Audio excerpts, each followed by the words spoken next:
Hello friend, જય શ્રી કૃષ્ણ. આજે આપણે રામબાણ જેવી સુપર શિયાળા સ્પેશિયલ મીઠાઈ બનાવીશું.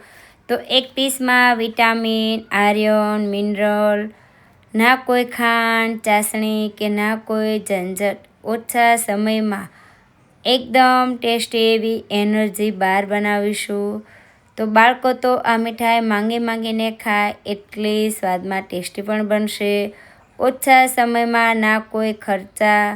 તો એકદમ હેલ્ધી એવી મીઠાઈ બનાવવા માટે એક પેનની અંદર સૌથી પહેલાં આપણે અડધા વાટકાથી ઓછી એટલી બદામ લેશું.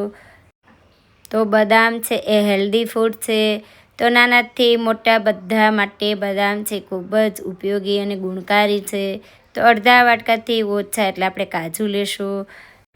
તો કાજુમાં કોપર હાઈ અને વિટામિન ઈ હોય છે. તો કાજુ સ્કિનને ગ્લો આપે છે. તો અડધા વાટકા જેટલા આપણે મખાના લેશું. તો મખાના જોઈન્ટમાં ખૂબ જ ઉપયોગી છે. તો મખાના તમારે આગળ હોય તો ચોક્કસ તેનો ઉપયોગ કરજો. તો એક વાટકો મેં સૂકા ટોપરાનો આ રીતે કટિંગ કરીને લીધું છે. તો સૂકું ટોપરું જો આખો શિયાળો ખાવામાં આવે તો આખું વર્ષ હાડકામાં ઓઇલ પૂરું પાડે છે. તો ખૂબ જ ગુણકારી એવા આપણે આ ડ્રાયફ્રૂટ્સ લીધા છે. પણ જો આમાંથી તમારા આગળ એકાદા ડ્રાયફ્રૂટ્સ ના હોય તો તમે એને સ્કીપ પણ કરી શકો, અથવા તમારે આમાં પિસ્તા અથવા અખરોટ તમને જો એડ કરવા હોય તો તમે એને એડ પણ કરી શકો. તો મેં આટલા ડ્રાયફ્રૂટ્સ લીધા છે. તો આ ડ્રાયફ્રૂટ્સને 2 મિનિટ માટે શેકવાના છે. એકદમ સરસ શેકાયેલા હશે તો મીઠાઈ છે ખૂબ જ ટેસ્ટી એવી બનશે. તો એકદમ ક્રિસ્પી થાય આ રીતની ડિઝાઇન પડે ત્યાં સુધી આપણે બધી વસ્તુને શેકી લેશું. તો 3 થી 4 મિનિટ જેવું થઈ ગયું છે. એક ડીશની અંદર કાઢી લેશું. તો એક વાટકો મેં સિંગદાણા લીધા છે. તો સિંગમાં નેચરલી એનર્જી હોય છે, જે આયર્ન, પ્રોટીન હોય છે અને બદામ જેટલી તાકાતવાળી પણ હોય છે. તો ચોક્કસ સિંગનો પણ ઉપયોગ કરવો જોઈએ. તો સિંગની ફોતરી અલગ થાય ત્યાં સુધી સિંગને શેકવાની છે. તો 2 થી 3 મિનિટમાં સિંગ પણ એકદમ સરસ શેકાઈ ગઈ. તો એને પણ આપણે એક ડીશમાં કાઢી લેશું. તો એક વાટકો આપણે તલ લેશું. તો બધી વસ્તુ મેં આ વાટકાના માપથી લીધી છે. તમે કોઈ પણ એક વાટકો સેટ કરીને સિંગ, તલ અને જે ડ્રાયફ્રૂટ છે એ કોઈ પણ એક વાટકાનું માપ કાઢીને તમારે વાટકાના માપથી લેવાનું. તો તલ છે એ શિયાળાની શાન છે અને આપણે શિયાળામાં તલનો ખૂબ જ ઉપયોગ પણ કરતા હોઈએ છીએ. તો તલ પણ 2 થી 3 મિનિટમાં એકદમ સરસ શેકાઈ જાય એટલે એને પણ એક ડીશમાં કાઢી લેશું. તો અડધી વાટકીથી ઓછા એટલે મેં મગજતરીના 2 લીધા છે. તો મગજતરી તમારા આગળ હોય તો એ પણ ચોક્કસ એડ કરજો. એમાં ઝીંક, પ્રોટીન હોય છે. તો એ પણ 1 થી 2 મિનિટમાં સરસ શેકાઈ જશે અને આ રીતના સરસ ફૂલી પણ જશે. તો મગજતરીને શેકાતા બિલકુલ નહીં વાર લાગે, 1 થી 2 જ મિનિટમાં શેકાઈ જશે. બધી વસ્તુ આપણી શેકાઈને તૈયાર થઈ ગઈ છે. તો મેં આ રીતનું એક મિક્સર જાર લીધું છે. એમાં આપણે ડ્રાયફ્રૂટ્સ એડ કરીશું. તો આપણા ડ્રાયફ્રૂટ્સ એકદમ સરસ ક્રિસ્પી થઈ ગયા છે અને આ મખાના છે આ રીતના ક્રિસ્પી થયા છે. તો ઠંડા થશે એટલે સરસ એનો ભૂક્કો બનીને તૈયાર થશે.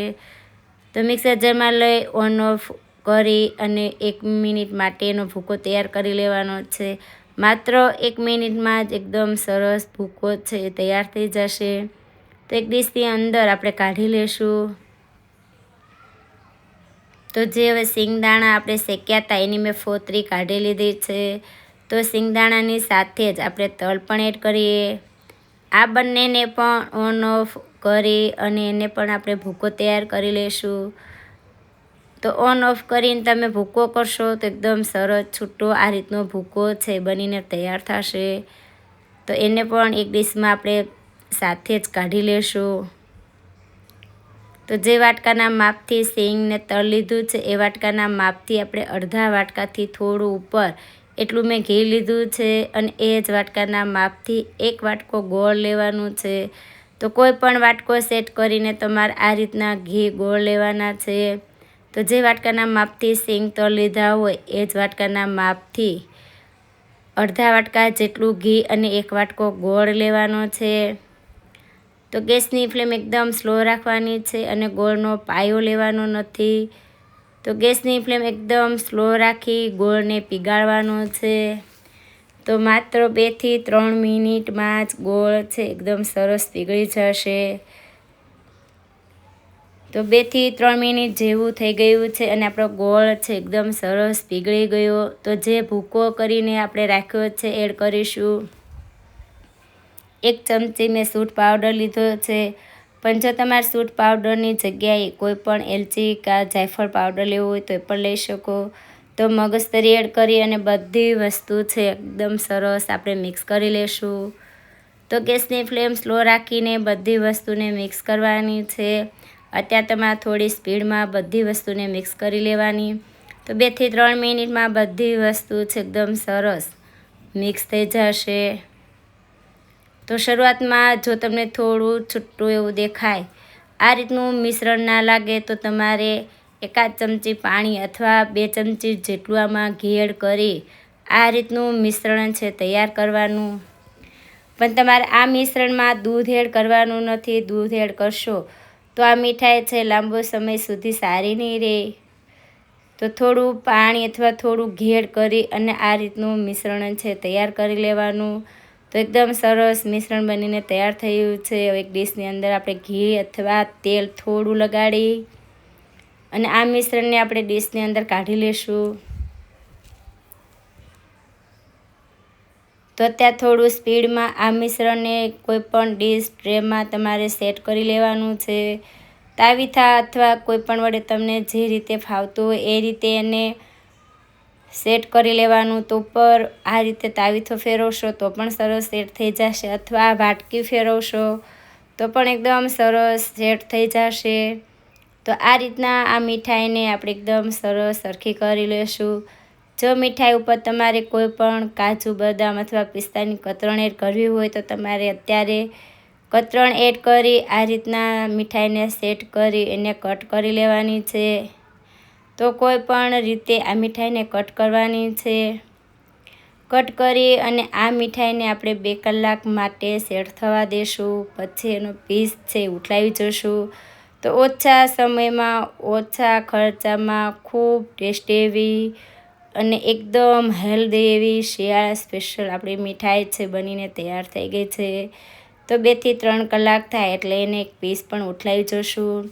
તો સ્વાદમાં ખૂબ ટેસ્ટી એવી આ મીઠાઈ છે બનીને તૈયાર થશે અને સ્વાદમાં પણ ખૂબ ટેસ્ટી લાગશે. તો ઘરમાં બધા વ્યક્તિને ભાવશે પણ અને બાળકો તો માંગીને ખાય એવી ટેસ્ટી ઓછા સમયમાં જ આ મીઠાઈ છે બનીને તૈયાર થઈ જશે.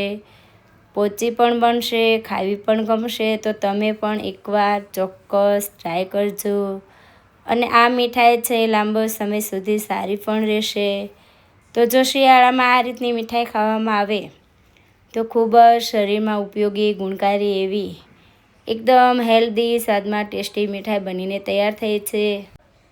તો એકદમ ઓછા સમયમાં ઓછા ખર્ચામાં રામબાણ જેવી સુપર ડુપર મીઠાઈ છે એ બનીને તૈયાર થઈ છે. તો એકવાર ચોક્કસ ટ્રાય કરવા જેવી છે. તમે પણ એકવાર આ રીતે ટ્રાય કરજો. ઓછા સમયમાં હેલ્ધી સ્વાદમાં ખૂબ ટેસ્ટી એવી અને ગુણકારી એવી મીઠાઈ બનીને તૈયાર થશે. તો આજની આ રેસીપી તમને ગમી હોય તો વિડીયોને શેર કરજો, લાઈક કરજો અને હજી સુધી મારી ચેનલને સબસ્ક્રાઈબ ન કરી હોય તો ચેનલને સબસ્ક્રાઈબ કરજો આવા જ અવનવા વિડીયો જોવા માટે.